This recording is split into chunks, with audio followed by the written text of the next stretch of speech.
Bonjour à tous, je m'appelle Aurélien et aujourd'hui, moi, Théo et Timothée, nous allons vous présenter le métier de DevOps.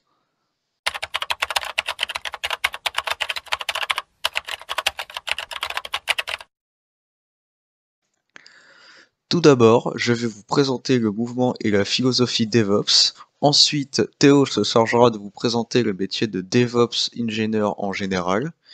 Et ensuite, Timothée approfondira la présentation de Théo en parlant des missions et des outils du DevOps. Pour commencer, je vais vous parler de la naissance du mouvement de DevOps. En effet, aujourd'hui, la séparation des administrateurs système et des développeurs s'est devenue obsolète car ça a entraîné beaucoup trop de bugs et de problèmes au sein de l'environnement de production. Car cette séparation entraîne un manque de coordination entre les équipes de développeurs qui ont pour mission de développer l'application et des administrateurs système qui, eux, ont pour mission de déployer l'application au sein de l'environnement de production et de garantir son bon fonctionnement 24 heures sur 24. Cette séparation entraîne aussi un conflit au sein de l'entreprise, car ces deux équipes étaient complètement séparées, discutaient très peu, ils avaient deux buts totalement différents mais extrêmement liés. Et enfin, cette séparation peut aussi entraîner des problèmes de maintenance de l'application, car les développeurs n'ont pas forcément connaissance de l'environnement de production. C'est à cause de tous les points cités précédemment que le mouvement de DevOps est né.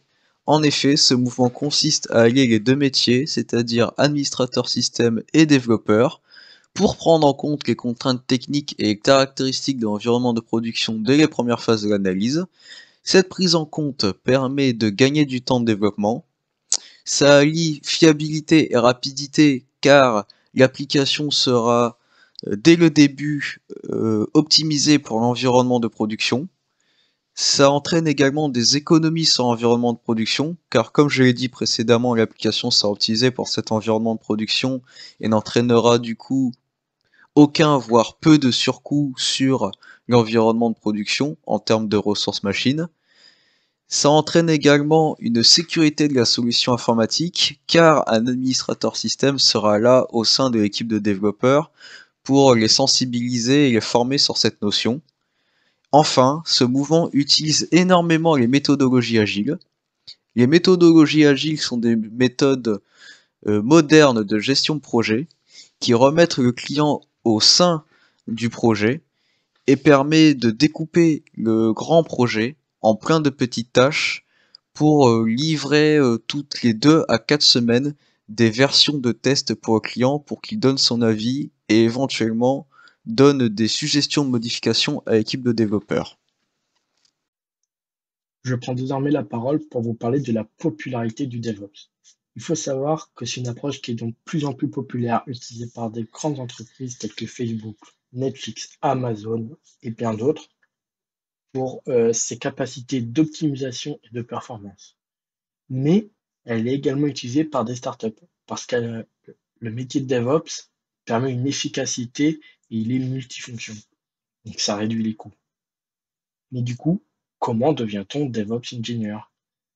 Mais c'est très simple, il faut un niveau d'études bac+5, donc un master ou un diplôme d'ingénieur. En sortie d'école, vous pouvez espérer toucher entre 38 000 et 70 000 euros par an, et c'est un métier d'avenir. Il faut savoir quand même qu'il faut aimer améliorer la satisfaction des utilisateurs finaux de notre produit, parce que sinon le métier sera quand même compliqué.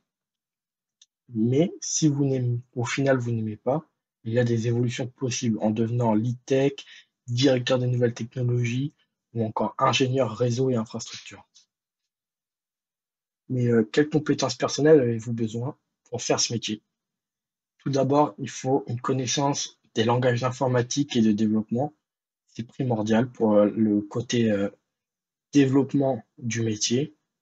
Il faut une maîtrise de l'environnement de production pour le côté sysadmin du métier. Maîtriser les systèmes d'exploitation, parce que c'est ce que vous allez toucher toute la journée. Il faut avoir une connaissance des méthodologies de développement, un fort intérêt pour les nouveaux langages et systèmes, Des fortes connaissances des outils de test et du domaine fonctionnel, car ça fait aussi partie de vos tâches de tester, de vérifier constamment que les serveurs ne sont pas surchargés, qu'il n'y a pas d'erreur dans le code, que l'application fonctionne correctement. Et enfin, il faut des compétences en communication et un bon niveau en anglais, parce que tout est en anglais et que c'est la langue de l'informatique. Poursuivons par les missions du DevOps. Donc la mission principale du DevOps, c'est de faire le lien entre les équipes de développeurs et les équipes d'administrateurs système. Il est également pour mission de superviser les tests et les déploiements de production du projet. Enfin, il s'assure que les applications atteignent les performances attendues au sein de l'environnement de production. Il possède des compétences diverses, tant en développement qu'en administration système. Le développeur doit faire collaborer des profils totalement différents avec des objectifs opposés. Il doit également mettre en place des pipelines d'intégration et de livraison continue CI/CD courts. Enfin, il est aussi amené à faire de la maintenance en conditions opérationnelles, c'est-à-dire de prévoir les défaillances et les planifier en maintenance. Le DevOps travaille avec des outils tels que AWS, Azure comme outil de cloud car les entreprises migrent vers le cloud, GitLab comme outil de déploiement continu, GitHub comme outil de gestion de code source, Kibana et Grafana par exemple comme outil de monitoring et alerting pour rendre la maintenance plus efficace, Docker comme outil pour gérer des conteneurs logiciels, Ascensible comme outil de gestion de configuration. Je vous remercie de nous avoir écoutés et je vous souhaite une bonne journée.